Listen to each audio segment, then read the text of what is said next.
Welcome to Major in Adulting, the podcast where I talk about the transition from uni or trade into work, life, and everything in between in your adulting world. I'm Romaine, mum of 4 young Gen Z adults, and after more than 2 decades helping people and organisations navigate change, I've learned that adulting isn't a finish line. It's a process of learning, adjusting, and showing up time and time again.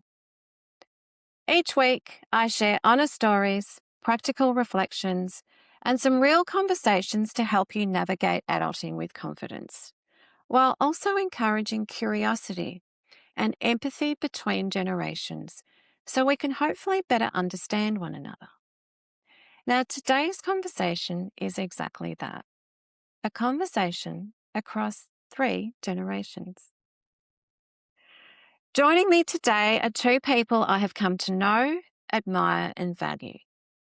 Not because of labels, but because they think deeply about work and life.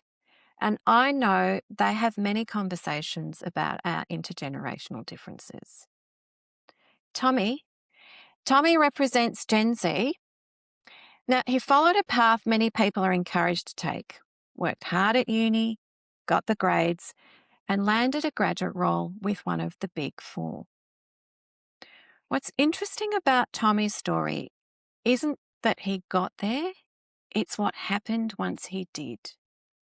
Because being inside the environment gave him some early insight into how work felt, how it aligned with his values, and ultimately how it was impacting his well-being. That experience led Tommy to start asking some bigger questions about sustainability, trade-offs, and the kind of life his work was building. Now, Patricia represents our millennials and really sits in that in-between space, or sometimes we call them the middle child. She's built her career inside corporate too. Absolutely understands the expectations of hard work and loyalty, but sometimes too finds herself questioning the trade-offs still make sense. And then there's me, the Gen Xer. I've spent more than 2 decades, as you know, in corporate, and I'm now reflecting on my own relationship with work too. Tommy and Patricia, thank you both for joining me today.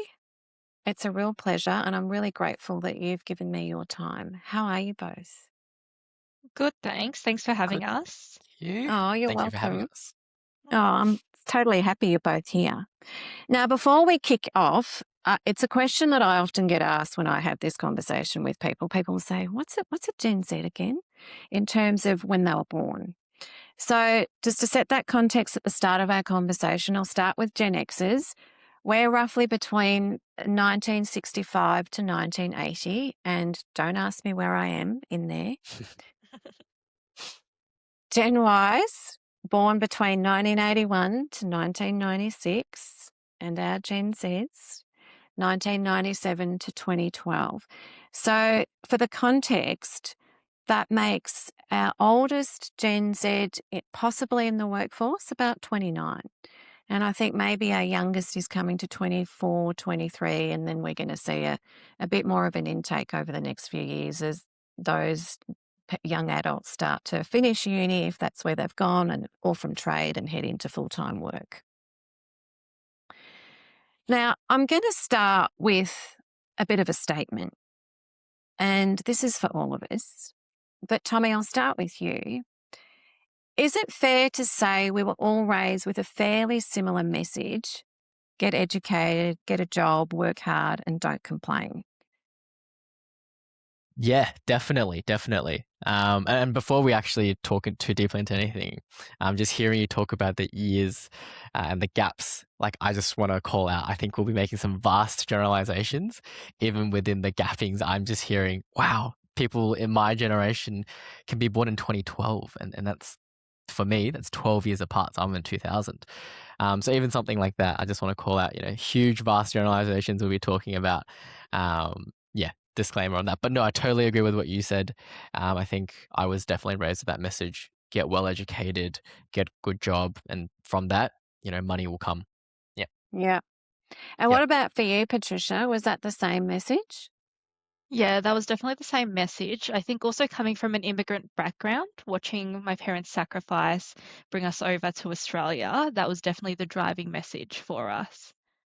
Yeah, and look, I would agree with both of you as well. And picking up on that theme of the child of a migrant, same. That was the expectation because really that was one of the key motivators for why they uprooted their lives at the ages that they did and started somewhere new. So it was to give their kids a better opportunity. So it was kind of like you had a duty to do your thing, Yes. and Yeah. not let them down, right? Um, and Yes. And Tommy, it's a good call out you made earlier about that vast range within each of those generations, because I think that's true for each of them. And I think it's absolutely true. An older Gen Z is going to have a different experience to a younger Gen Z, and same with the millennials and the Gen Xers. So good call out there. Um, did you feel like you had genuine choices, or was the path pretty clear for each of you? Either of you can go first. Yeah, I think for me, you know, my mum, who's a single mother, Mhm, she was always very open to me doing, what I wanted to do. mhm. But there was always this sort of subconscious pressure, to do like the right thing. And so similar to what Patricia was saying, maybe it's coming from an immigrant um, family background. There's just the sort of right way to do it, like you got to study well, get good grades, don't disappoint your parents, because they do a lot for you and they do a lot for your education, and living up to that. And then once you've done that, then there are certain pathways that you should take because, your grades are good and whatnot. And so, yes, like I would say that, I felt like I did have choices, but at the same time, I think there was this sort of invisible hand always guiding me towards like a certain path. And not to say that, everyone ends up in the same place, given the background or anything like that. But me and my brother, obviously growing up in the same family, in the same background, we both ended up in, studying commerce in university and then going into corporate jobs very similarly. So yeah, Okay. take Yeah, that as you and will. yeah, no, that's brilliant, and I think that's a fair statement too. Patricia, is that ring similar themes for you? Yeah, I think for me, I probably felt growing up I had less of a choice. I think being the eldest Asian daughter, there was this feeling of not wanting to disappoint my parents and make sure that their Mm, sacrifices weren't kind of in vain, you know. I wanted to make sure that they knew that I was trying my best and they didn't sacrifice everything they did for nothing. yeah. So my parents definitely made it clear that you go to uni after high school, which I did. I actually did high school. I went into TAFE and then I did a Mhm, uni degree. mhm. But post that uni degree, I think that's when I became really confused as to what I should be doing because my parents never told me what I should do. They just Right. said education is important and you follow that educational pathway. Yeah. So I think, yeah, I got really confused after uni. Luckily, I fell into corporate and that kind of just paved the way for me. Um, so, yeah, I had choices, but I think you kind of knew what the expectation of you was. Yeah, it's interesting because I think if I reflect on my upbringing, like both of you, education was key. So, and I was a bit of a rebel, guys. I was the youngest of three and two older brothers who were far more academically, had far more academic capability than I did in terms of I hated school. I hated study. For me, it was I didn't do a lot of work, and I think that was a real frustration for my dad at the time. My mum had passed away, and so but I did feel the pressure. But I think because I had two older brothers, I was able to cower a little bit. And being a female back then, I don't know. Yes, education was important. Going off to uni was also important. It was like a baseline.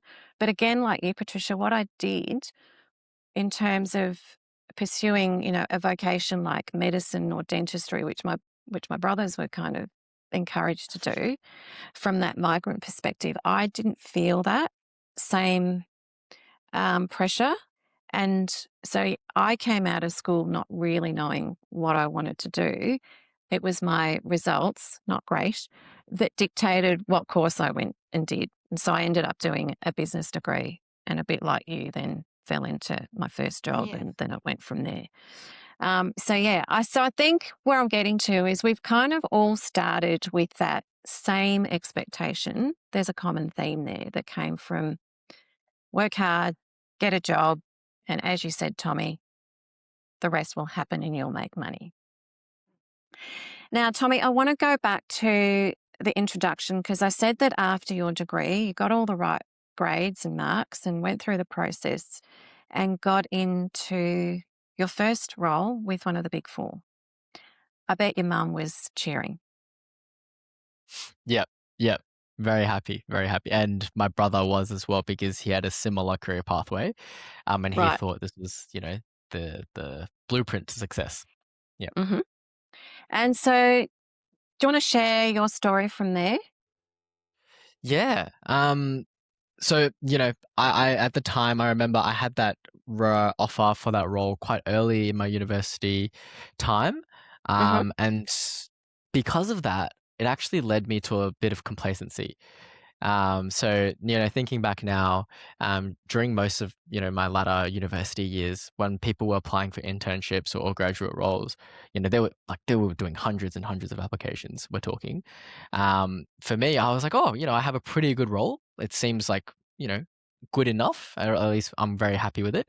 And so I'm not going to, go out and see what else there is and really think about what I want to do because it seemed like, once again, right, it's the right path. It's that blueprint I've been handed. And so for me, I kind of was comfortably lost, maybe if that's the right term for it. And so, decided to start the role and very quickly probably realized that I wasn't sure why, I was doing what I was doing. And so it was one of those things where immediately I realized, my whole life, there had been sort of this blueprint handed to you. Like you go to school and for high school, you got to do well in VCE. That's the blueprint. Do well in VCE, you get more choices in university. Do well in university, you get more choices with your grad job. Once you come into the world and then you start working, then there is no kind of real blueprint anymore, right? Like everything is just what you make it, and how you want to grow, and nobody's gonna hold your hand, it's really all on you. And so maybe for the first time in my life, you just get hit with this question, like, okay, why am I doing what I'm doing? Because Mm. um, yeah, yeah, that Mm. that changed a lot, I think, for me. Yeah, So you got your grad role and yeah, you started, yeah. and you shared that at some point through that time at the big one at that organization, you started to question the meaning of what you were doing. Mhm. When was that, and what triggered that for you? What triggered you to have that inner, I'm guessing, an inner conversation first? Yeah. I think for me, one of the things was working at such a big organization. At times you get a bit lost, like you get a bit lost in Mm. terms of um, you are just you feel like a small cog in a very big machine. And you Uh-huh. are, but to feel like that is, a separate thing. And so feeling like that, you begin to feel like, okay, what is the impact of the work I'm doing? Do people Mm. know, who I am in this, work? And there would be times where, you'd do pieces of work for people, you'd work very hard and, even for like, long time, and they might not even remember your first name. And so there are times like Mm. that where, you start beginning to think, okay, who am I? Why am I here? How do I fit into this, into this organization? Mm. That's really interesting. And we'll come back to that because I want to pick up a theme that we can lean into. Now, Patricia, for you, was it a similar story, or you want to share what that process was like for you after you finished your degree? Yeah, I think I've been really blessed with such intelligent driven women in my life. I would say a lot of where my drive comes from in regards to work actually comes from my friends that I met when I started. I Mm, look at them now and they've accomplished so much. So I think being surrounded by such strong women, you can't help mhm, but lift up to their level. mm, So yeah, we climbed the corporate ladder, or I climbed the corporate ladder thinking that that was what you did. You know, that's the mhm, power move. That's what you studied all those years for. mhm, But then I suddenly found myself in this role where I just didn't feel fulfilled. I felt really taken advantage of. I felt really burnt out. Um, mm, and I think that's when I really started to question what the trade-offs are. Is what I'm doing actually making a difference? Or am mhm, I just another person in this big machine, in this rat mm. race of life? Yeah. And I think that's an interesting point that you've both made around. I think there's two things actually. It's about purpose. So what you're doing is meaningful and has purpose. And we can talk about what purpose means to each of us. But for me, I feel hearing both of what you're saying, going back to when I first started in corp, and I felt I was really lucky in my first job, my first professional job.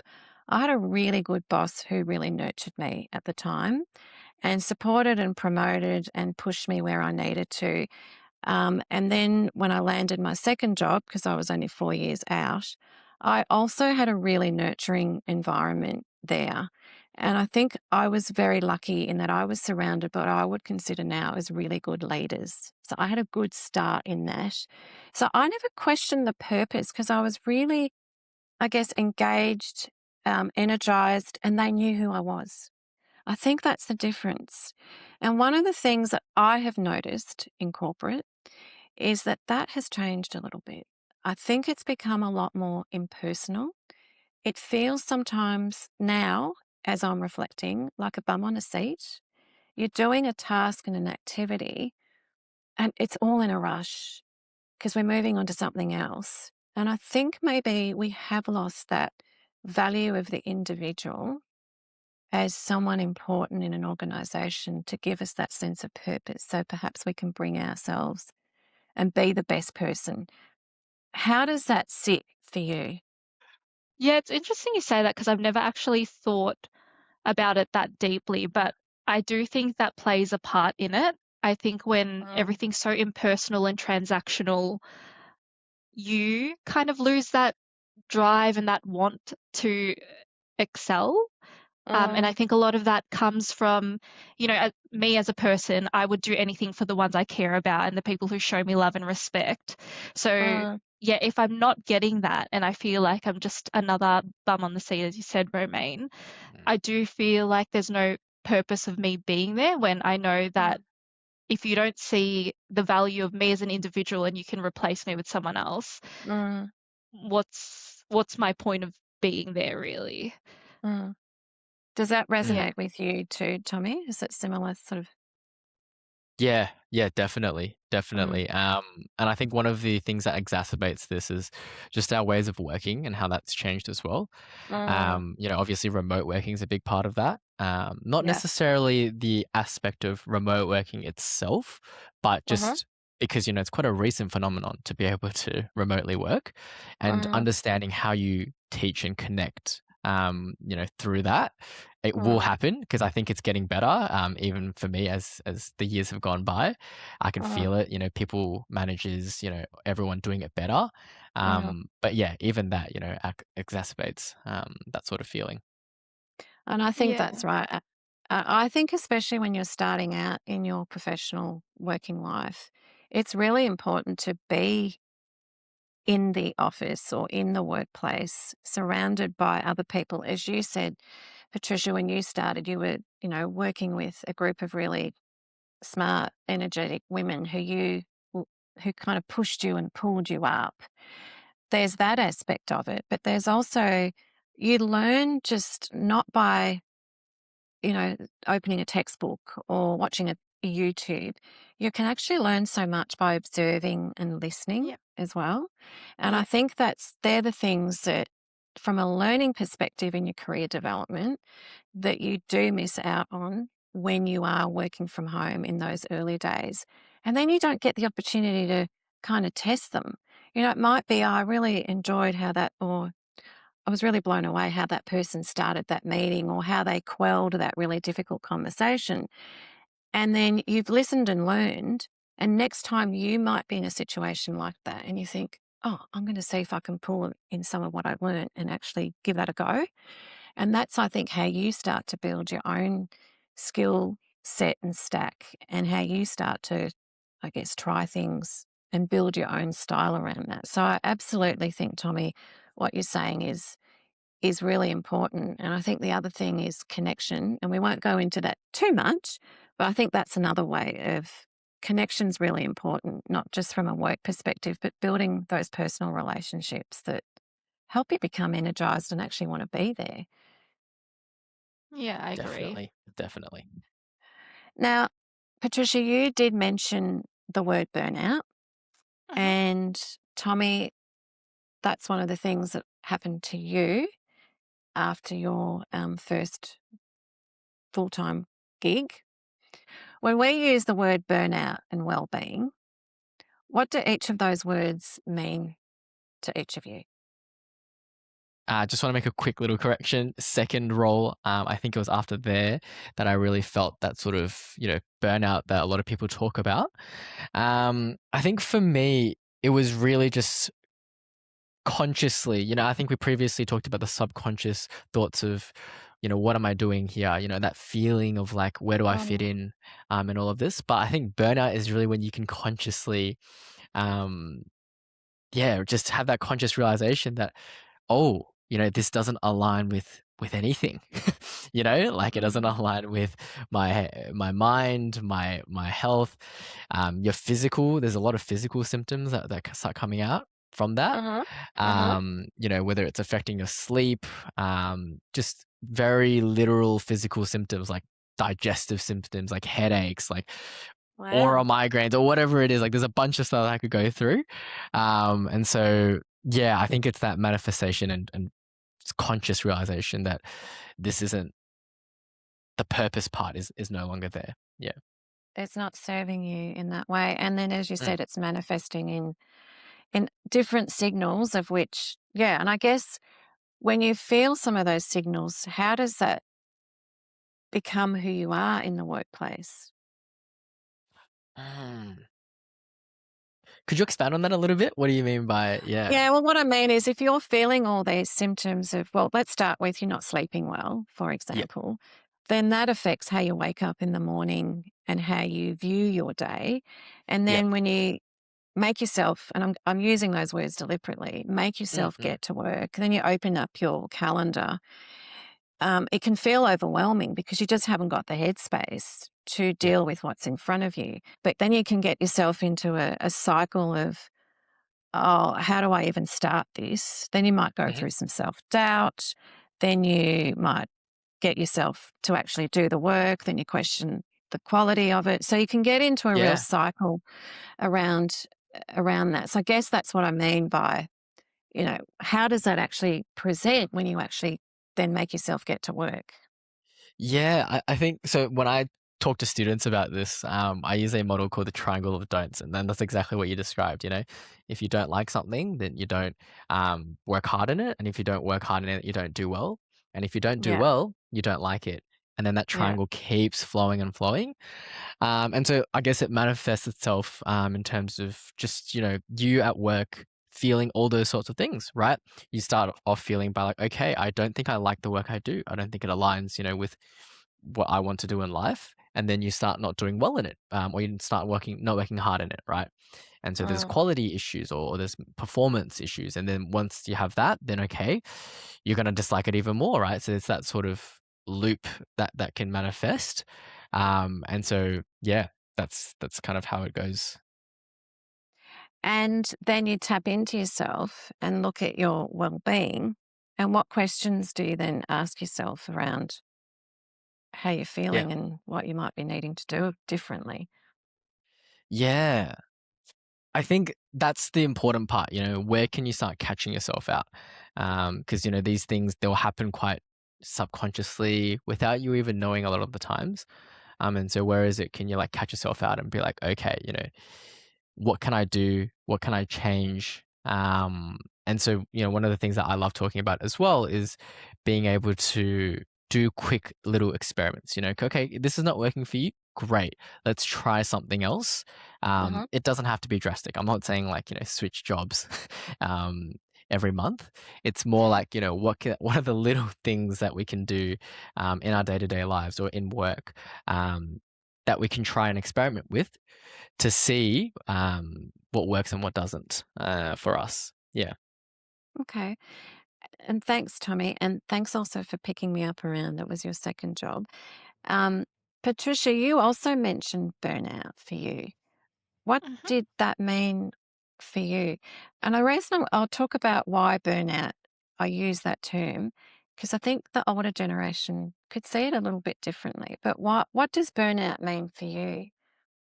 Burnout to me is extreme. It's not just a mental acknowledgement of the work just isn't right for you anymore. It's Mhm. physically being burnt out. When I hear someone say, I'm burnt out, to me, that's they're ran into the ground, they're working 12-hour days, it's just not stopping, and they feel like they're on the hamster wheel and they just can't get off.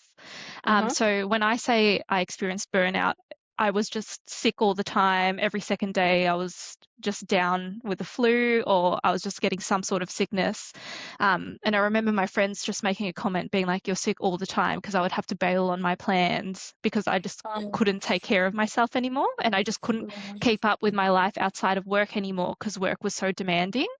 Mhm. So for me, burnout is very real, but I think it's a lot more extreme than, no offense, Tommy, than what Gen Z probably sees burnout as. Yeah. One thing I did want to say is I think Gen Z is very lucky in that they've grown up in this space where mental health does exist. Mm. I think, for millennials, the older generations, mental health didn't really take priority. So, Mm. like you were saying, Romaine, you're just expected to work through it. Just shut up, work through it, pick your socks up, keep Mhm. going. So, I Mhm. think that's a luxury that Gen Z has that is really good because I think it's Mm. important. Mental health is important, and I think it's being Mm. understood more now as society's progressing. But yeah, I think back in the day, it definitely wasn't. You just, yeah, picked your socks up, kept your mouth shut, and went for it. Yeah. Yeah. Yeah. Yeah. And that's a really good reflection, Patricia, because I think if I'm to put an older generation view on it, um, the comment could be, how can how can Gen Zs feel burnout? They haven't even been working for 5 minutes. Like try working for 20, 30 years. We were brought to grit. You just turn up and do your job. Yeah. And I think, if I'm honest, I think burnout, well, firstly, burnout was not a term that really was used in corporate. I think that's a relatively recent term that's accepted. I think burnout had a lot of stigma as well. If my generation, if we were to say that, it was like, yes, you weren't coping, but it was more probably seen as a weakness and something that you Mm, maybe didn't acknowledge openly. But it was real. We just pushed through it. And my observation from conversations I'm having with Gen Zs, Tommy, and you can help me validate if this is true or not for Mhm. you, is I think firstly there's a greater awareness of tapping into yourself, the individual, which I think is also different from definitely my generation.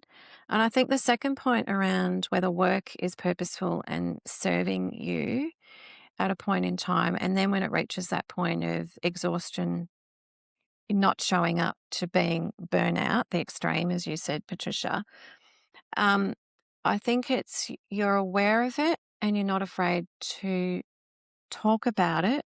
And then the third thing I see is you're actually taking agency to take control of it.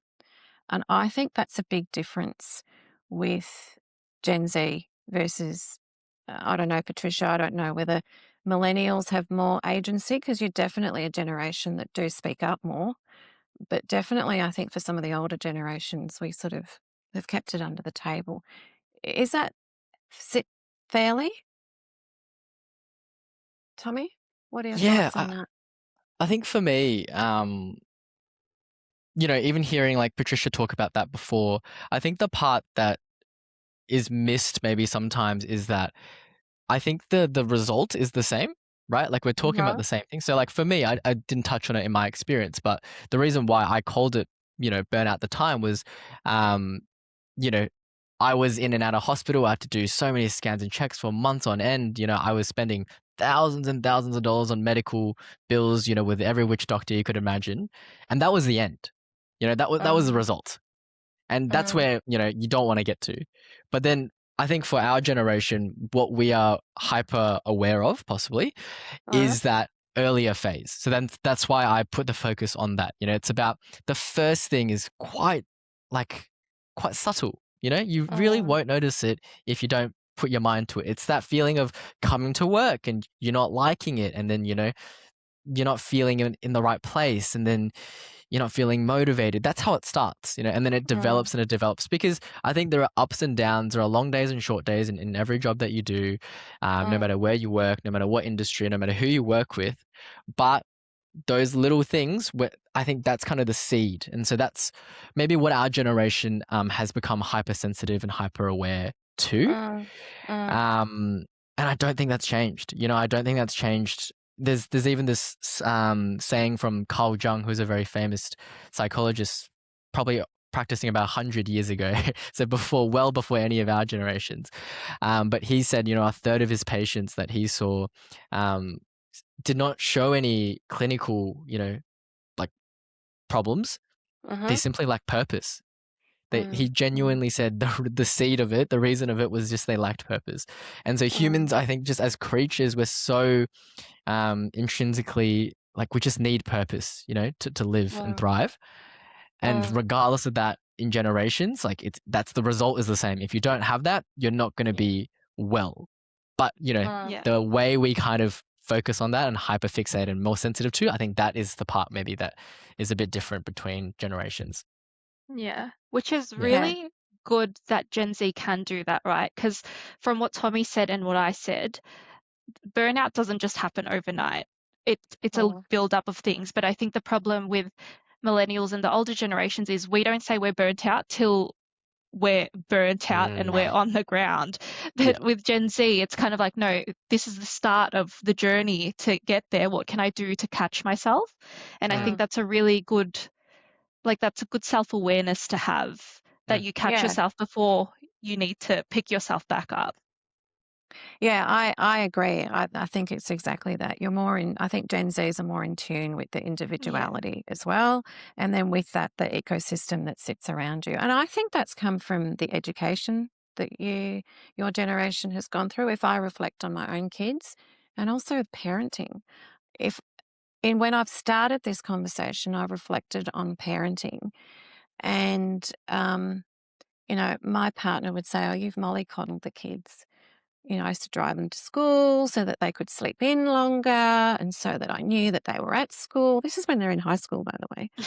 Um, and I guess maybe it's subliminally as well. And I think school also, I remember the kids doing reflections, when they've finished an assessment or an exam. How did you feel? How did you go? What could you improve? So there's a whole paradigm of more reflection on yourself. And so, to use your words, Tommy, that hypersensitivity, I think that's come from many areas, not just the mm. Gen Z just popping out as being a hypersensitive generation that is seen that way by older generations, is probably what I would say. Correct, correct. And I really want to add in this point that, there is a lot of positives, like you guys both are saying, in terms of, you know, thinking about mental health and being Uh, those sorts of proactive, things, which is obviously great. But there is a flip side to that, and just hearing you talk as well, about your own experience of parenting, in those examples, I could think about the flip side, so because they have more time, because, mum is driving them to school and they have more time to think and rest and they might put their mind to other things, right? And so they might be able to, they might be hyperfixating or hypersensitive to what they don't have as well. You know, they have more time to think about, you know, because as an example, right? If we go back, you know, maybe to even when I was a kid, I'd walk to school, right? If I'm walking to school, I'm thinking about, you know, getting ready and walking to school. But now that I'm sitting in a car and I'm, you know, I don't need to think about anything, I start looking at my phone and then I look at social media and then I start seeing, you know, maybe famous people living a particular life, right? And that plants a seed in my brain about, oh, okay, you know, maybe that's what I want my life to be like and feel like. And so I feel like our generation, yes, it is good, obviously, that we are more sensitive to topics like mental health and those sorts of things. But the flip side of that is we're also super flooded with this information about, you know, people living their life like this and this is the right thing, this is the right way to eat, you know, and go to the gym, and this is the protein you should take, and this is the health science, you know, that you need to know. Like, you're so flooded with so much that in itself it's actually causing some problems too. So I wouldn't say, you know, it's like this is just progress, yippee, yay. Like it's there is a flip side to it. It's a coin. It's a coin. Yeah. Yeah, that's a really great insight, and I hadn't thought about that. I mean, I'm really questioning some of my parenting now, but you know. No, no, that was not at all to challenge your parenting. No, no, No, no.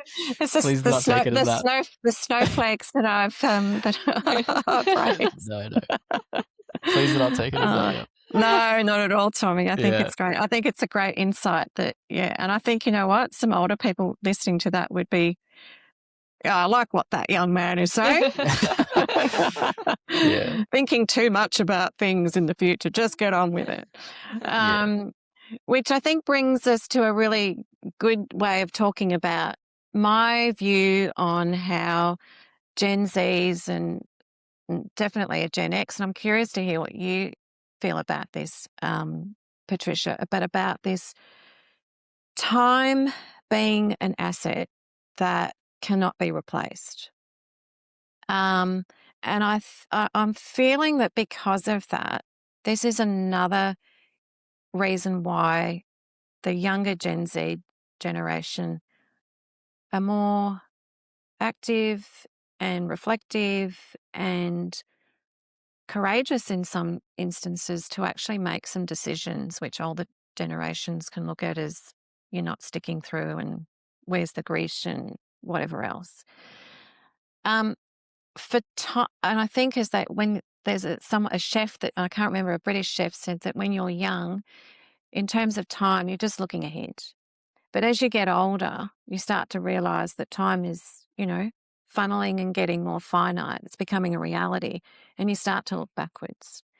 But what I'm feeling in talking with the young adults is that you're actually really conscious of time being an asset that's not a multiplier and that it's precious and that you don't want to wait till you're 50 to enjoy life. You kind of want to have that whole life now. Is that how does that sit with you? Tommy, I'll start with you and then ask Patricia her view from a different generation's perspective. Yeah, that's interesting because, you know, I would say there's two sides to this. And one of the parts where I talk to students about is, you know, they everyone these days, if you go on social media, you'll be told to travel the world, you know, be free, find yourself, but you should also have a stable job. You know, that part is not missing. People tell you, like, you know, you can't just go out and party. People are telling you, you know, you got to go on the grind, you got to like get a proper job, you got to save for a house. Like every other news piece is about how our generation won't be able to buy a house anymore. You'll be told like to enjoy your youth and be carefree, right? Like don't think about too much, but then don't waste your time. Every year counts. Your future depends on like what you do today. You'll be told to find your passion, but then also don't be too idealistic, right? Just get a job. You got to start somewhere. You got to learn. You'll be told to go all in. You got nothing to lose. You're young, you know, don't worry about it, but don't burn out, you know, you look after your mental health. Do you kind of see the problem? Like it's not, I don't think it's as linear as, you know, just saying our generation is more focused on the now. I think the problem is we're being told so many things, and I think So when you were speaking and you asked me what my thoughts are, I was like, I have so many different thoughts in so many different directions that I honestly can't even provide you an answer because I don't even know, you know? Mm. I don't know myself. So yeah, if Mm. anything, my answer is I'm confused. I'm sorry Yeah. I confused you, but I think the perspective that you gave is really an interesting one. You are really Yeah. bombarded with so much information about what you should be doing and what you shouldn't be doing. It's like go to McDonald's once a week, have a burger and fries and a Coke, but don't Mm. only do it once a week. And because if you do it more than once a week, you're going to get a heart attack. So then you're kind of like, well, Yeah. what do I do? Yeah. Um, so, Patricia, what does time mean for you as a generation, and is this something that your friendship group talks about? Yeah. I think it's interesting because where I'm placed with the millennials is I am closer to the Gen Z side of millennials. So the Yeah. way I think, it's very conflicting. There's a part of me that's like, just get it done, grind. And then there's a part of me that's like, wait, no, but what about my mental health and loving my life and just loving the life I live? So, Mm, ti yeah, time's interesting because I went down the path of get a job, finish uni, get a job, work full time, buy a house, settle down. But then when uh-huh, I look at other people around me, my sister, for example, who's 3 years younger than me, she's gone down the path of traveling. And I think that's something I've always been envious. So she's got a full time job, she's got a really good job, but she's also been able to travel the world because she's decided that that's the priority over getting a house. uh-huh, Um, so it's really interesting because I feel like everyone's journey is different, but you all end up in the same place.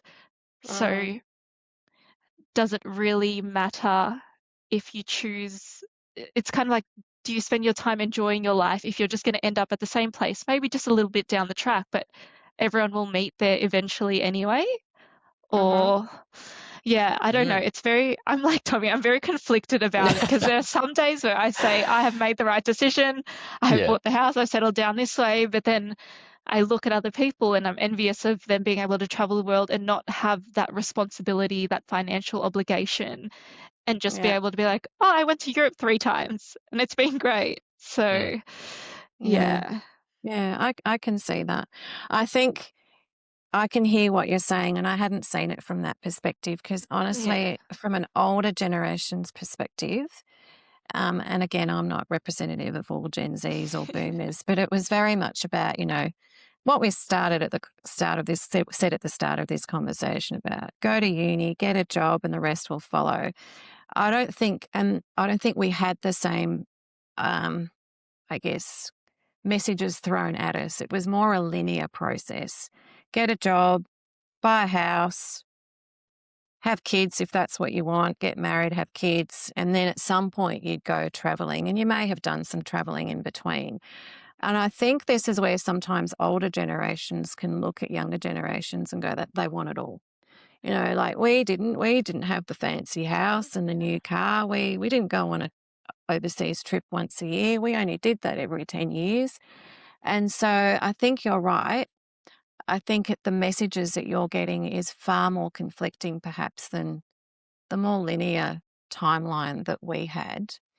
And so maybe we then just didn't think about time as being finite. It seemed exponential, perhaps. Mm. I don't know. yeah. I think there's also a difference now because society has changed and we do have a lot more freedom and options now as well. Mm, So that mm. plays a part in it Mhm. too. Yeah. I would say with that, once again, it's two sides, right? Like there's one side is, yeah, we have I love how you have this perspective, Tommy. It's I brilliant. just I love putting both sides out there, Yeah, and because I think I love it because you keep me honest too. yeah, because it's too simple to say, it's just good or just bad. But, the good part is we do have more choice. We have so many options. We even the choice of being able to whether I want to travel or buy a house, isn't that so great? Like, I can do both. I can Mm, travel the world, I can be a digital nomad, or I could, really lock in and buy a house, in a nice place. So all these things are great, but then the flip side of that is the paradigm of all the choices, right? So then because we have so many choices, you begin to lose a lot of that purpose. You always want Mm, what you don't have, because let's say, mm, like Patricia, like I have this beautiful house, but I didn't get to travel the world, or I traveled the world. mm, Now I don't have this house. And although this paradigm of choice, I think, is like an interesting conundrum that this generation, or our generations, face in our modern day society.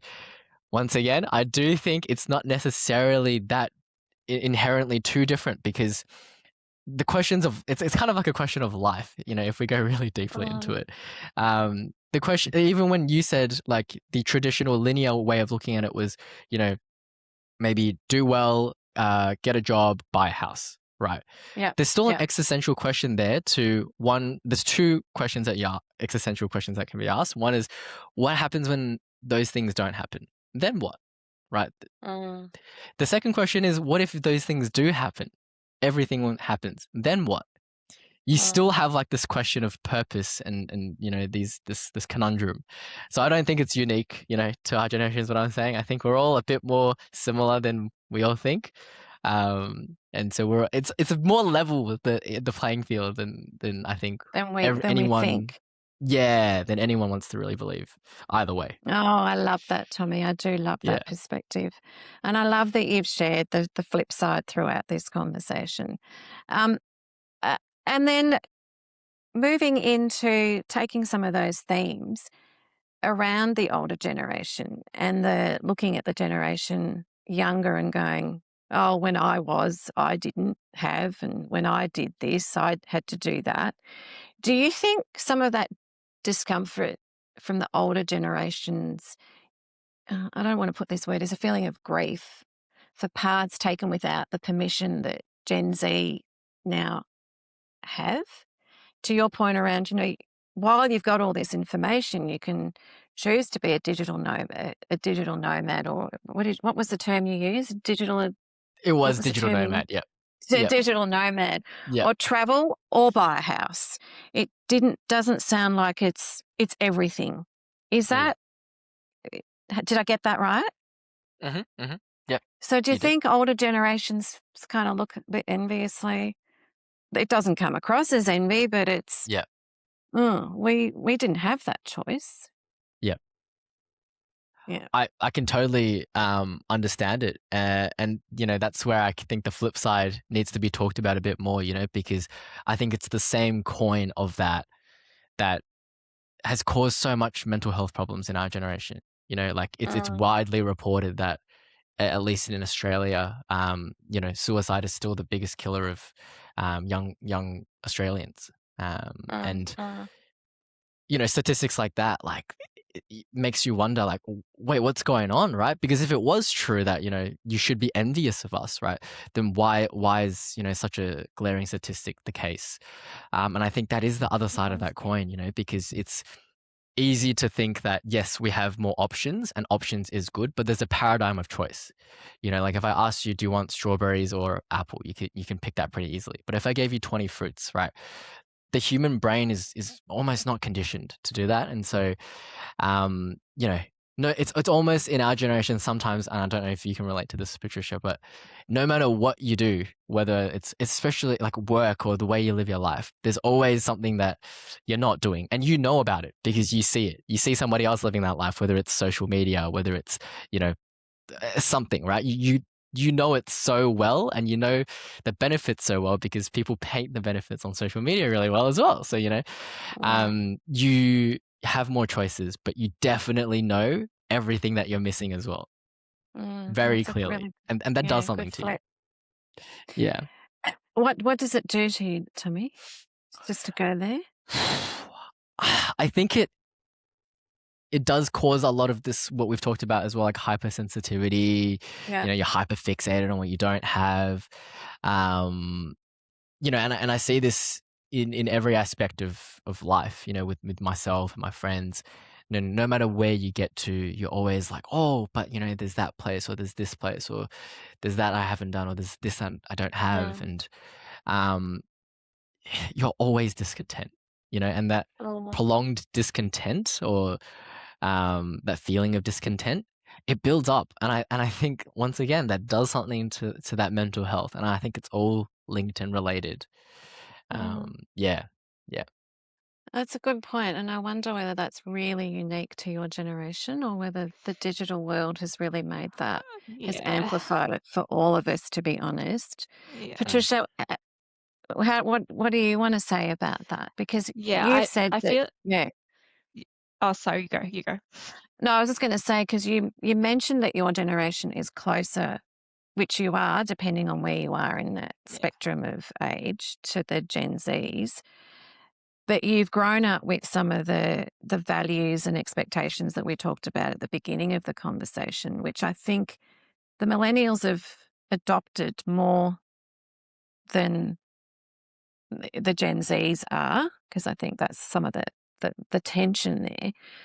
But you're also looking across the room, if you like, at a generation who Yeah. are having more choices. And so, what does that mean for millennials?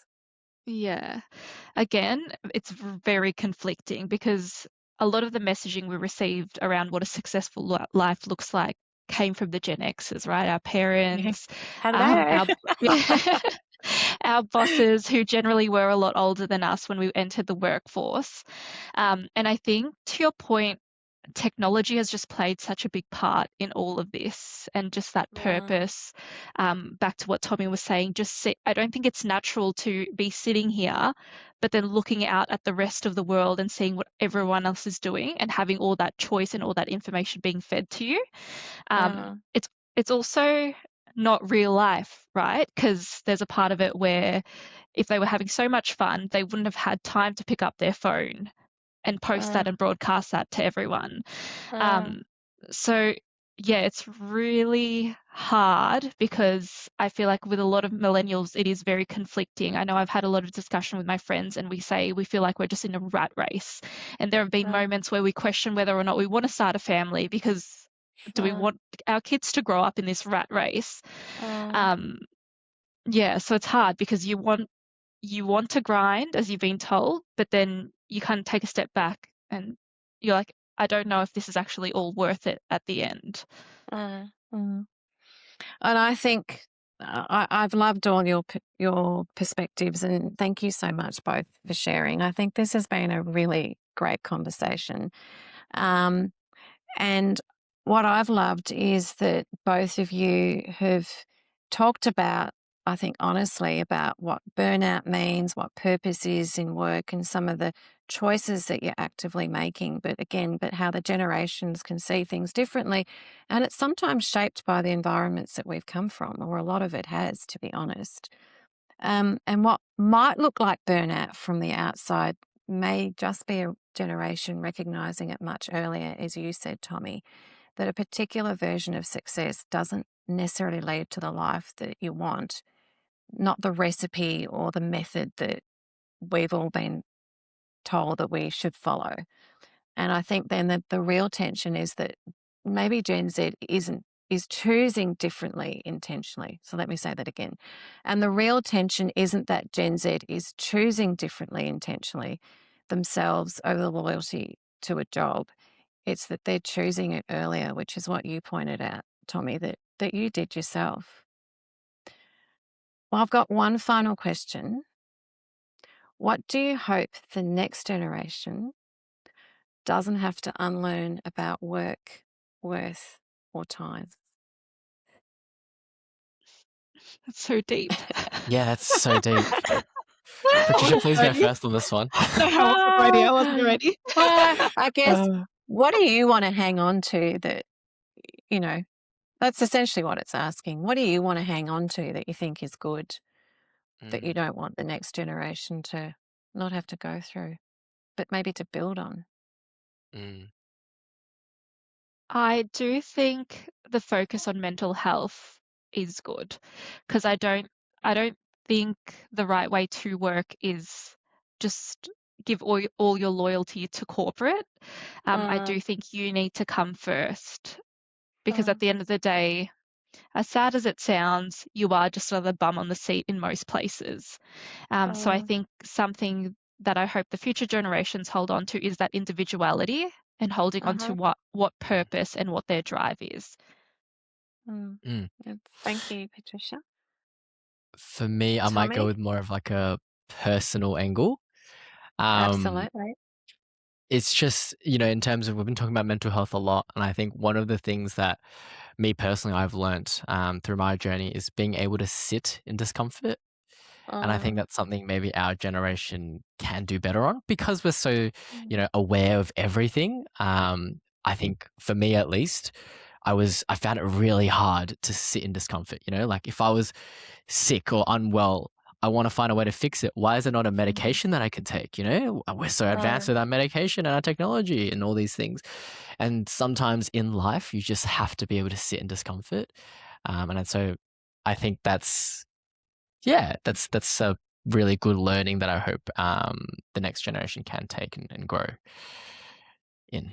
Thank you. Yeah. I love both your answer to that question, and I know it was a little bit deep and probably a little bit far into the future, but Patricia, you kind of led me there when you talked about your generation of thinking of having a family. So I thought, okay, well, I'll ask the question, Tommy. That's probably way too far in the future for you. But thank you for having a stab just the same. Now, No. before we wrap, Tommy, you do some speaking with young students at schools about purpose. Do you want to share a little bit about that? And if anyone wants to get in touch with you on how they can have you come and speak with them, perhaps you can Yeah. share your details with them. Yeah. So yeah, I run little seminars and I speak to students where I can about these sorts of topics, something I'm really passionate about. For me to be totally transparent with everyone here and yourselves, the method of doing it I haven't really locked in yet. But it is unscripted. It's got unscripted education. If you just search it up on LinkedIn, you can find it. And so I'm always keen to hear, people's thoughts, ideas, and yeah, just to be able to make an impact in this space. So yeah, Awesome. Thank you. And we share that in common, I think, the three of us. I've got a passion about Gen Zs and I've got 4 Gen Z kids.